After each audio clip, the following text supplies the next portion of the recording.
এই ভিডিওর মধ্যে আমরা অনুশীলনী 10.4 ক্লাস 10 গণিতের কোয়েশ্চেন নাম্বার 4 সমাধান করব। ঠিক আছে, কইছে যে অকেন্দ্রীয় বিশিষ্ট দুটি ঐক্যকেন্দ্রিক বা কনসেন্ট্রিক সার্কেল বৃত্তকে একটি রেখা এ বি সি ডি বিন্দুতে ছেদ করে প্রমাণ করা যায় এ বি সমান সিডি। তো চিত্রটা দেওয়া আছে, এখানে ঐক্যকেন্দ্রিক একটা কথা আছে। ঠিক আছে, তোমরা হয়তো জানো না ঐক্যকেন্দ্রিক কারে। ঐক্যকেন্দ্রিক হলো যে কোনো একটা কেন্দ্র বা একটা বিন্দুরে কেন্দ্র করিয়া অনেকগুলা বৃত্ত আকার যদি থাকে তাহলে আমরা কইম ঐক্যকেন্দ্রিক। তো এখানে দেখো একটা কেন্দ্রে উল্লেখ করে আমরা কয়টা বৃত্ত লিখছি, দুইটা বৃত্ত। এই কারণে আমরা কই যে ঐক্যকেন্দ্রিক মানে এক কেন্দ্রীয় বৃত্ত। ঠিক আছে, যতটা বৃত্ত আঁকা কেন এটা এক কেন্দ্র একটাই, এর লাগে ঐক্যকেন্দ্রিক হয়েছে, বুঝছো? তো আমরা প্রমাণ করতাম এবি সমান সিডি। তো চিত্রটা আমরা যেরকম আছে সেম লিখছি। ঠিক আছে, তো তোমরা আমি আগেও কইছি এই অনুশীলনীর কোয়েশ্চেন নাম্বার 1, 2, 3 সমাধান করার সময় যে যখনই বৃত্তের মধ্যে যা লেখা থাকবো এটা তো আমরা অঙ্কন করার প্রয়োজন। অঙ্কন কিতা যে তার ছেদ বিন্দু থেকে এই যার উপরে লম্ব টানার লাগে। ঠিক আছে, লম্ব টানতে লাগবে। তাই লম্বটার নাম তো আমরা দিতেই লাগবে। লম্বটার নাম দিলাম আমরা কিউ। ঠিক আছে, কিউ দিলাম। ঠিক আছে, তো তোমরা যা ইচ্ছা দিতে পারো, পি দিতে পারো, এস দিতে পারো, টি দিতে পারো, যে কোনো কিছু। তো প্রথমে প্রমাণ করতে হলে আমরা লিখবো যে দেওয়া আছে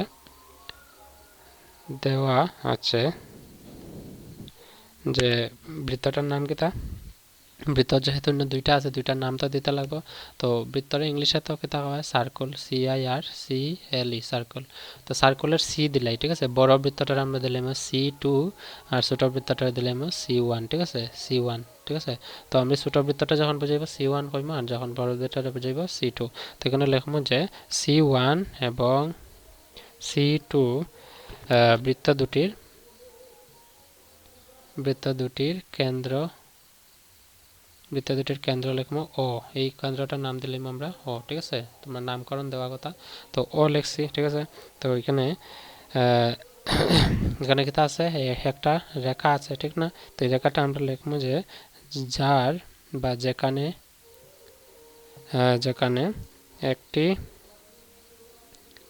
একটি রেখায় বৃত্ত দুটোকে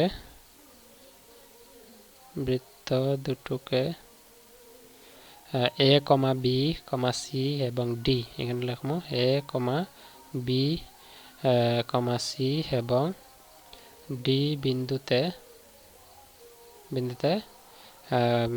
কেটা লিখবো কেটেছে। ঠিক আছে, লিখবো কেটেছে। এটা ছেদ করে আমরা লিখলে তো না, যেহেতু যা তো এখানে একটাই আছে, তো আমরা কেটেছে লিখতে লাগবে। ঠিক আছে, এটা কেটেছে। এখন লিখলাম যে প্রমাণ করিতে হইবে যে, প্রশ্নের মধ্যে যেটা আছে প্রমাণ করিতে হইবে যে প্রমাণ কিতা লিখতে লাগবো প্রথমে যে এ বি সমান কইছে সিডি দেখাইতাম। ঠিক আছে, ওই যে এ বি রেখাটা সিডি রেখার সমান দেখাইতাম। অতটা ক্লিয়ার বুঝছো? এখন যেহেতু আমরা অঙ্কন লিখছি যে লম্ব থেকে কেন্দ্র থেকে এই যার উপরে বৃত্তর মধ্যে করছি লম্ব লিখছি, আমরা লিখেছিলাম যে অঙ্কন লিখিয়া আমরা লিখবো যে ওপি, এই রেখা ওপি না ও কিউ দিতে লাগবে। ঠিক আছে, ওই যে কিউ আছে ও কিউ লম্ব তার মধ্যে আছে প্রথম ছোট বৃত্ত আছে বিসি। আমরা লিখবো যে বিসি না দিয়ে দেখো যেহেতু রেখা একটাই না, ঠিক না, তো আমরা এডি দিলাম। পুরা রেখাটার নাম আছে এডি, তো এডি টানা হলো। ঠিক আছে, অতটুকু লাগবে, টানা হলো।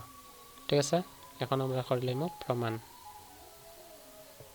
নিচে লিখবো প্রমাণ করতে হলে দেখো যেহেতু আমরা জানি, মনে করো এখানে বড় বৃত্তটার কথা হচ্ছে C2। ঠিক আছে, মনে করো এটা একটা বড় বৃত্ত আছে যার মধ্যে যা আছে আর এখানে কেন্দ্র আছে, এটা লম্ব আছে।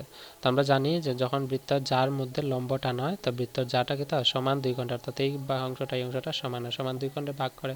তো এখানে মনে করো C2 মানে বড় বৃত্তটা আছে, তো বড় বৃত্তটা থাকলে এটার মধ্যে লম্ব টানা হয়েছে। ঠিক না, তো লম্ব টানা হলে কি হইব, এই অংশটা যে এ কিউ সমান হইব কিউ ডি বা ডি কিউ। ঠিক না, কেতার লাগে, কারণ অকেন্দ্রীয় বৃত্তার থেকে একটা লম্ব টানা হয়েছে, আর লম্ব যাটারে সমান 2 খণ্ডে ভাগ করছে। ঠিক না, তো এখানে লিখবো যে প্রথম কেতা আছে C2, আমরা লিখবো যে C2 বৃত্তের এডি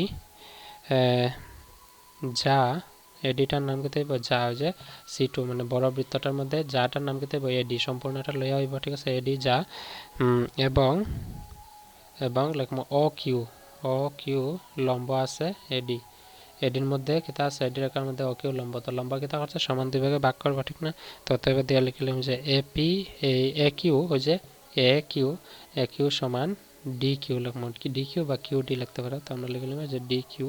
ঠিক আছে, এটা দিলাম 1 নম্বর। তো এখানে লিখবো আবার প্রশ্নের মধ্যে কি আছে C2 আমরা বার করছি, C1 রয়েছে, তো আমরা সেম লিখবো যে C1 বৃত্তের যা কি তাইব C1 ওই ছোট বৃত্তটা, মনে করো এখানে একটা বৃত্ত লেখা হয়েছে। ঠিক আছে, এইটা আছে যা, এটার একটা আছে এ, এটা বি। ঠিক আছে, এটা বি, এটা সি, ঠিক না? তো এখানে ছোট বৃত্তটা যদি ধরি বড় বৃত্তটা বলি যে তো বিসি হইব যা, তো আমি লিখবো যে ছোট বৃত্তের বিসি যা এবং বি ও কিউ লম্ব হইব বিসি। ঠিক আছে, তো ও কিউ লম্ব বিসি, তো যদি লম্ব থাকে সমান 2 খণ্ডে ভাগ করে, এটা আমরা লিখে নিলাম। অতএব দিয়ে যে কেটা হইব সমান যে বি কিউ সমান সি কিউ, বি কিউ সমান হইব সি কিউ। ঠিক আছে, এটা দিলাম 2 নম্বর। অতটুকু তোমরা ক্লিয়ার বুঝছো, আশা করি বুঝছো। এখানে কনসেপ্ট আমরা বুঝাইছি যতটুকু। পরের কাজ হলো, যেমন দেখো আমরা দুইটা সমীকরণ পাইছি, দুইটা সমীকরণ থেকে আমি যদি 1 নম্বর থেকে 2 নম্বর বিয়োগ করে দিই, ঠিক আছে, আমি লিখবো দেখো যে 1 - 2 বিয়োগ করে পাই লিখবা, বিয়োগ করে পাই। ঠিক আছে, বিয়োগ করে কিতা পাইমু দেখো 1 নম্বরে কিতা আছে এ কিউ, তো এ কিউ বাম পক্ষেরটা থেকে বাম পক্ষ মাইনাস করবো বি কিউ সমান এর ডান দিকে আছে ডি কিউ মাইনাস করবো ডান দিকে যেটা আছে সি কিউ। ঠিক আছে, এখন দেখো এ কিউ থেকে বি কিউ মাইনাস করতাম, এ কিউ কোনটা এ কিউ, এই সম্পূর্ণ রেখাটা এটা। ঠিক আছে, এটা থেকে আমি বি কিউ মাইনাস করে দিই, বি কিউ যদি মাইনাস করে থাকবো তাই এ বি, আমি লিখবো এটা ইমপ্লাইজ দিয়ে এখানে লিখবো a b is equal to d q থেকে সি কিউ মাইনাস, তো ডি কিউ কোনটা ডি কিউ এই সম্পূর্ণটা, এটা থেকে সি কিউ মাইনাস করে থাকবো কোনটা শুধু সি ডি থাকবে, সি ডি বা ডিসি।